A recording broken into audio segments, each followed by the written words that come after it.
తెలివిగల చేప. ఒక అడవిలో ఒక పెద్ద చెరువు ఉంది. దానిలో చాలా చేపలు ఎంతో కాలంగా నివాసం ఉంటున్నాయి. ఆ చెరువు అడవి లోపల ఎక్కడో ఉండటం వల్ల చేపలకు శత్రువులు లేకుండా హాయిగా ఉండేవి.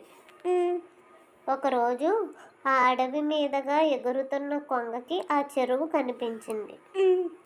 ఇంత పెద్ద చెరువుని చూడకుండా ఇంతకాలం ఎలా ఉన్నానా అనుకుని ఆశ్చర్యపోతూ ఆ చెరువు గట్టు పైన వాలింది. దానికి చెరువులో చాలా చేపలు కనిపించాయి. ఇక తన ఆహారానికి ఎలాంటి లోటు లేదనుకుని ఆనందంగా అక్కడే కొంత దూరంలో నివాసం ఏర్పరచుకుంది. ప్రతిరోజు